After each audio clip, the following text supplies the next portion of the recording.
नमस्कार भक्तों, आपका स्वागत है राधा वॉयस चैनल।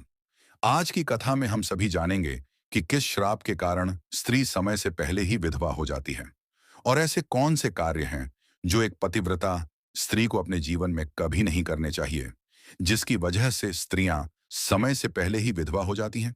सभी माताओं बहनों से निवेदन है कि इस कथा को पूरा अवश्य सुने। चलिए, आपका ज्यादा समय ना लेते हुए कथा को प्रारंभ करते हैं। मित्रों, एक बार की बात है जब भगवान विष्णु के सबसे बड़े भक्त देवऋषि मुनि जब आकाश मार्ग से विचरण कर रहे थे, तब उन्होंने आकाश मार्ग से खड़े होकर देखा कि धरती लोक में कुछ स्त्रियां फूल तोड़ रही थीं, जो देखने में एक ही उम्र की थीं, परंतु उसमें से एक औरत विधवा हो चुकी थी और बहुत दुखी जीवन व्यतीत कर रही थी, और बाकी उसी उम्र की औरत अपने पतियों के साथ सुख से अपना जीवन व्यतीत कर रही थी। यह दृश्य देखकर देवर्षि नारद सीत जा पहुंचे। पाप पुण्य के हिसाब से मनुष्य को दंड देने वाले देवता यमराज के पास उन्होंने वहां पहुंचकर यमराज जी को प्रणाम किया और यमराज जी से बोले, हे धर्मराज, आज मैं आपके पास एक प्रश्न के प्रयोजन से आया हूं। तब यमराज जी कहते हैं, हे देवर्षि, कहिए आपका वह प्रश्न कौन सा है। मैं आपके प्रश्न के उत्तर को देने में समर्थ हुआ तो आपको उसके बारे में अवश्य बताऊंगा। तब देवर्षि नारद जी कहते हैं, हाँ धर्मराज, जब मैं आकाश मार्ग से विचरण कर रहा था, तब मैंने देखा कि धरती लोक में कुछ स्त्रियां फूल तोड़ रही थीं, जो देखने में एक ही उम्र की थीं, परंतु उसमें से एक औरत विधवा हो चुकी थी और बहुत दुखी जीवन व्यतीत कर रही थी, और बाकी उसी उम्र की औरत अपने पतियों के साथ सुख से अपना जीवन व्यतीत कर रही थी। मुझे आपसे बस यह तीन बातें जाननी है कि कौन सी स्त्री समय से पहले विधवा हो जाती है और सारी उम्र दुखी जीवन व्यतीत करती है। और मेरा दूसरा प्रश्न है, कौन सी स्त्री को जीवन में कभी सुख शांति नहीं मिलती। और मेरा तीसरा प्रश्न है, वह कौन सी चीज है जो एक पत्नी अपने पति के मांगने पर भी पति को नहीं देती। इस तरह देवश्री नारद के तीनों प्रश्नों को सुनकर यमराज कहते हैं, हे देवऋषि नारद जी, तुम जिन स्त्रियों की बात कर रही हो, उनमें से एक स्त्री समय से पहले ही विधवा होकर अपना दुखी जीवन व्यतीत कर रही है, और वहीं पर अन्य स्त्रियां सुहागन हैं और अपने पति के साथ खुश होकर सुखी जीवन व्यतीत कर रही हैं। तुम जानना चाहते हो आखिर ऐसा क्यों है? तो सुनो, मैं तुम्हें इन सभी प्रश्नों का उत्तर एक कथा के माध्यम से देना चाहता हूं। इस कथा को बहुत ही ध्यान से सुनना, क्योंकि आधी अधूरी कथा सुनने वालों को आधा अधूरा ही ज्ञान प्राप्त होता है, जो जीवन में कभी काम नहीं आता। और यदि तुमने ध्यान से सुना, तो तुम्हारे तीनों प्रश्नों के उत्तर कथा को सुनने के बाद तुम्हें मिल जाएंगे। फिर देवश्री नारद कहते हैं, हे धर्मराज, मैं आपको वचन देता हूं कि मैं इस कथा को पूरा सुनूंगा और संसार की समस्त नारियों तक इस कथा को आपके माध्यम से पहुंचाऊंगा। देवश्री नारद की यह बात सुनकर यमराज कहते हैं, हे देवश्री नारद, सबसे पहले मैं तुम्हें उस स्त्री की कहानी सुनाना चाहता हूं जो सुहागन बनकर सुखी जीवन जी रहे हैं।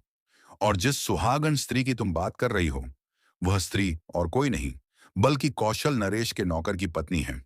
और वह स्त्री जिस नौकर की पत्नी है, उस नौकर को अपनी पत्नी पर पूरा विश्वास है कि मेरी पत्नी एक चरित्रवान और पतिव्रता स्त्री है, जिसकी प्रशंसा वह नगर में सबसे किया करता है और अपने साथियों से अपनी पत्नी के गुणगान किया करता है। फिर धर्मराज कहते हैं कि हे देव आरषि नारद जी, उस नौकर की पत्नी की चर्चा समस्त नगर में होने लगी। धीरे धीरे फैलते हुए यह बात राजा के दरबार में पहुंच गई, और यह बात सुनकर राजा ने अपने नौकर को बुलाया और उस नौकर से राजा कहने लगे कि तुम हर किसी से कहते हो कि तुम्हारी पत्नी एक चरित्रवान और पतिव्रता स्त्री है। क्या वास्तव में तुम्हारी पत्नी एक चरित्रवान और पतिव्रता स्त्री है? और क्या तुमको पूरा विश्वास है कि तुम्हारी पत्नी एक पवित्र स्त्री है और तुम्हारे अलावा पराये मर्द को आंख उठाकर भी नहीं देखती? क्या इस बात का कोई सबूत तुम्हारे पास है? राजा की इस बात को सुनकर नौकर कहने लगा, महाराज, मुझे अपनी धर्म पत्नी पर पूरा विश्वास है कि वह एक पतिव्रता स्त्री है और मेरे अलावा वह पराये मर्दों को नहीं देखती। नौकर की इस बात को सुनकर राजा के एक मंत्री ने कहा, मैं क्षमा चाहता हूं महाराज, ऐसा कैसे हो सकता है कि एक स्त्री किसी अन्य पुरुष को ना देखे? ऐसा तो असंभव है।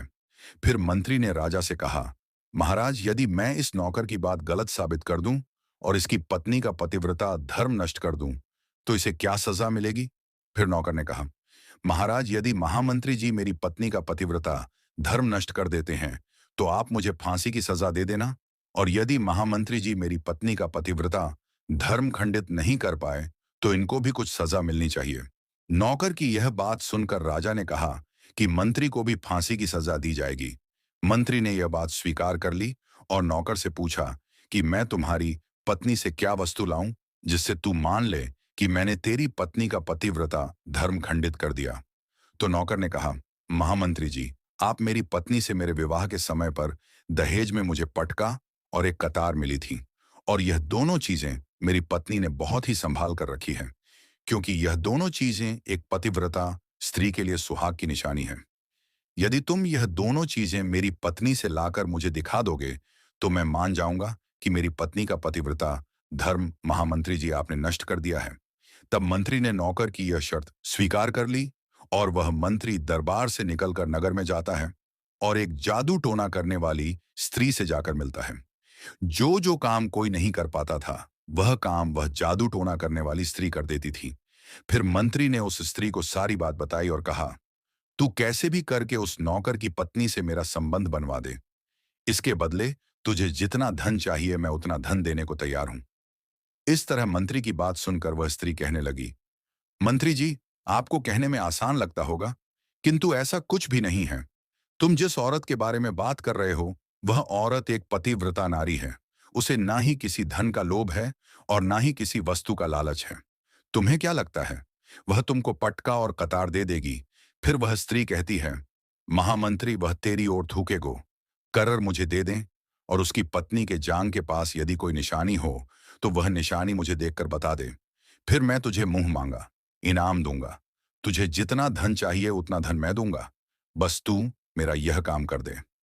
मंत्री की यह बात सुनकर उस जादू टोना करने वाली स्त्री के मन में धन का लालच आ गया और उसने कहा, ठीक है, मैं तुम्हारा काम अवश्य करूंगी, लेकिन मुझे मुन मांगा धन देना पड़ेगा।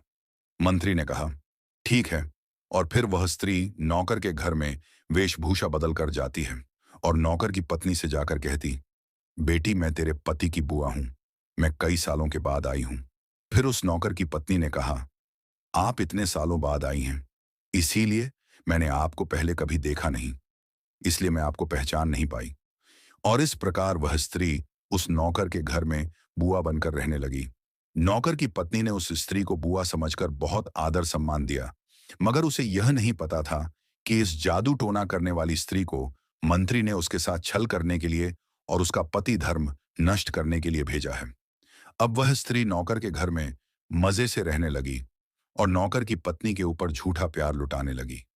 एक दिन नौकर की पत्नी स्नान करने के लिए स्नान गृह में गई। फिर उसके थोड़ी देर बाद ही वह स्त्री भी नौकर की पत्नी के पास जाकर उसकी कमर रगड़ने लगी। उस पतिव्रता औरत ने बहुत मना किया, फिर भी वह स्त्री नहीं मानी और कहने लगी, तुम मुझे अपनी बेटी से भी ज्यादा प्यारी लगती हो तो मना मत करो। काफी दिनों के बाद में मेरी और तुम्हारी मुलाकात पहली बार हुई है। और ऐसा कहकर वह स्त्री उसे बातों के माया जाल में उलझाने लगी और फिर मौका देखते ही उसने उस पतिव्रता औरत के गुप्तांग के पास में जांग पर एक तिल था जो उस जादू टोना करने वाली स्त्री ने देख लिया और उसका काम बन गया। और जब स्नान करने के बाद में वे नौकर की पत्नी घर के अन्य काम करने लगी।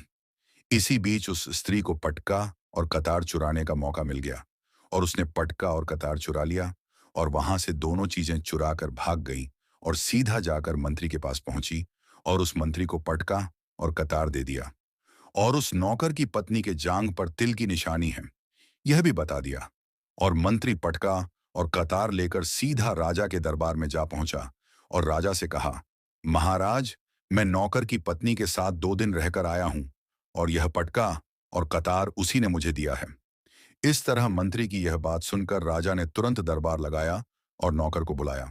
फिर मंत्री ने दरबार में पटका और कतार नौकर को दिखाते हुए कहा, महाराज, मैंने नौकर की शर्त पूरी की और भरे दरबार में यह भी कहा कि नौकर की पत्नी की जांग पर तिल है।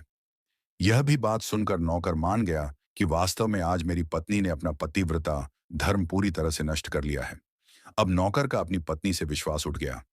राजा ने शर्त के मुताबिक नौकर को फांसी की सजा सुनाई और 15 दिन बाद फांसी देने का आदेश दिया और कहा कि नौकर को 15 दिन के बाद फांसी पर चढ़ाया जाएगा। अब नौकर की मृत्यु के दिन समीप आने लगे।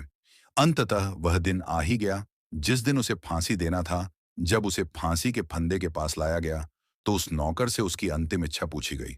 फिर नौकर ने कहा कि महाराज, मेरी अंतिम इच्छा यह है कि मैं आखिरी बार अपनी पत्नी से मिलना चाहता हूं। और इस तरह राजा ने नौकर को आज्ञा दी कि तुम अपनी पत्नी से मिल सकते हो। फिर नौकर कुछ दिन की इजाजत लेकर अपने घर गया और अपनी पत्नी से कहने लगा कि तुमने मेरे साथ बहुत बड़ा विश्वासघात किया, छल किया है।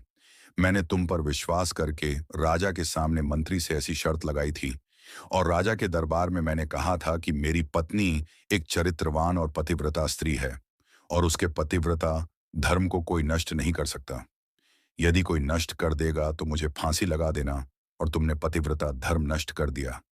मुझे कुछ दिन के बाद में फांसी दे दी जाएगी। तुमने मेरे साथ विश्वासघात किया है। मैंने तुम पर विश्वास करके तुम्हें घर पर अकेला छोड़कर गया था। नौकर की यह बात सुनकर उसकी पत्नी ने उसे उस स्त्री की बात बताई जो उसके पति की बुआ बनकर उसके घर पर आई थी। मगर नौकर को अपनी पत्नी की बातों पर बिल्कुल भी विश्वास नहीं हुआ और नौकर राजा के दरबार में पहुंच गया। फिर राजा किसी कारणवश उस नौकर की फांसी की सजा कुछ दिन के लिए टाल दिया और उसे कैद में डलवा दिया। नौकर की पत्नी अपने पति को निर्दोष साबित करने के लिए राज दरबार में गणिका अर्थात नाचने गाने वाली औरत की वेशभूषा धारण करके पहुंच जाती है और राजा से उसके सम्मुख अपना नृत्य दिखाने की आज्ञा मांगने लगी। राजा ने स्त्री की सुंदरता देखकर नाचने की आज्ञा दे दी। फिर महल के नौकरों ने उसके नृत्य के लिए व्यवस्था की। फिर उस नौकर की पतिव्रता पत्नी ने जब नाचना शुरू किया तो उसका नाच देखकर राजा बहुत मोहित हुए और फिर राजा ने कहा, मैं तुम्हारे नृत्य से बहुत प्रसन्न हुआ। मांगो, तुम जो भी मांगोगे मैं तुम्हें दूंगा। फिर उस नौकर की पत्नी ने कहा, महाराज, आपकी सभा में एक चोर है जिसने मेरी सोने की अंगूठी चुराई है और उसे फांसी की सजा दे दीजिए। यह बात सुनकर राजा ने कहा, ठीक है, बताओ मेरे दरबार में तुम्हारा चोर कौन है, मैं उसको फांसी की सजा जरूर दूंगा। और फिर उस नौकर की पतिव्रता स्त्री ने कहा, महाराज, और कोई नहीं, आपके मंत्री ने ही मेरी अंगूठी चुराई है, आप इनको फांसी की सजा दें। जैसे ही मंत्री ने सुना कि यह स्त्री मुझे चोर बता रही है तो तुरंत मंत्री कहने लगा, महाराज, मैं शपथ खाकर कहता हूं कि मैंने इसकी अंगूठी नहीं चुराई है और मैंने इसे आज तक कभी देखा ही नहीं है, तो मैं इसकी अंगूठी कैसे चोरी कर सकता हूं। मैंने आज तक इसकी शक्ल ही नहीं देखी है, आज पहली बार मैं इसकी शक्ल देख रहा हूं। जैसे ही मंत्री ने कहा कि मैंने इस स्त्री की आज तक शक्ल ही नहीं देखी है, तो वह पतिव्रता औरत अपने वास्तविक वेशभूषा में आ गई और कहने लगी, महाराज, इस मंत्री ने मुझे पहले कभी देखा ही नहीं, तो आप इससे यह पूछो कि यह पटका और कतार कहां से लाया है। और मैं उसी नौकर की पत्नी हूं जो आपके यहां पर नौकरी करता है और आप मेरे निर्दोष पति को फांसी पर चढ़ाने वाले हैं। इसीलिए मुझे यहां इस गणिका की वेशभूषा में आपके दरबार में आना पड़ा। मैं आपको इस मंत्री की पूरी सच्चाई सुनाती हूँ। यह जो आपका मंत्री है, इसने मेरे पास में एक जादू टोना करने वाली स्त्री को मेरे पति की बुआ बनाकर भेजा था और उसने धोखे से मेरी जांग के तिल का पता लगाया और उसी स्त्री ने यह पटका और कतार चुराकर इसको दे दिया और आपके मंत्री ने इसके बदले उसको बहुत सारा धन दिया है और मेरे साथ यही छल हुआ है। महाराज, और मैं आज भी पतिव्रता हूं। स्त्री की इस बात को सुनकर राजा ने उस स्त्री को बुलाया। फिर उस स्त्री ने राजा के डर से मंत्री की सारी सच्चाई राजा को बता दी, जिससे राजा ने उस नौकर को अपनी कैद से रिहा कर दिया और उसकी जगह मंत्री को फांसी पर चढ़ा दिया। और कथा को आगे बताते हुए यमराज कहते हैं, हे देवर्षि नारद, इस प्रकार उस नौकर की पतिव्रता स्त्री ने अंत में राजा से कहा, महाराज, मैं अपने पति से बहुत प्रेम करती हूँ। मैं एक चरित्रवान स्त्री हूँ और मैं कभी भी अपने मुंह से अपने पति का नाम तक नहीं लेती हूँ। इस प्रकार यमराज कहते हैं, हे देव, रश कथा पूरी हो गई। अब तुम अपने तीनों प्रश्नों के उत्तर सुनो। तुम्हारा पहला प्रश्न था, कौन सी स्त्री समय से पहले विधवा हो जाती है। जो स्त्रियां अपने मुंह से अपने पति का नाम लेती हैं और उनको हमेशा नाम से ही बुलाती हैं, वे स्त्रियां समय से पहले ही विधवा हो जाती हैं और बिना पति के दुखी जीवन व्यतीत करती हैं। क्योंकि यदि कोई स्त्री अपने पति का नाम मुंह से लेती है तो पति की उम्र कम हो जाती है और समय से पहले ही उस स्त्री के पति की मृत्यु हो जाती है और स्त्री समय से पहले ही विधवा होकर एक दुखी जीवन जीती है। बस यही कारण है कि तुम जिन स्त्रियों की बातें कर रही थी, उनमें से एक विधवा इसी कारण से हुई है और उनमें से एक नौकर की पत्नी थी जो पतिव्रता स्त्री थी। यह स्त्री कभी भी अपने पति का नाम मुंह से नहीं लेती थी, जिसके कारण वह आज भी सुहागन है और सुखी जीवन व्यतीत कर रही है। और वह स्त्री जो समय से पहले विधवा होकर दुखी जीवन जी रही है, वह हमेशा अपने पति को नाम लेकर बुलाती रहती थी, जिसके कारण उनके पति की उम्र कम होती चली गई और फिर उसके पति की मृत्यु समय से पहले ही हो गई। आज वह औरत दुखी जीवन जी रही है। इसलिए किसी भी स्त्री को अपने पति का नाम अपने मुंह से नहीं लेना चाहिए। और तुम्हारा दूसरा प्रश्न था, कौन सी स्त्री को जीवन में कभी सुख नहीं मिलता है और वह पति के होते हुए भी सदा दुखी जीवन जीती है? तो समझ लो, जो स्त्रियां अपने पति की बिना अनुमति लिए कहीं भी चल देती हैं, वे कभी सुखी जीवन नहीं जी पाती हैं।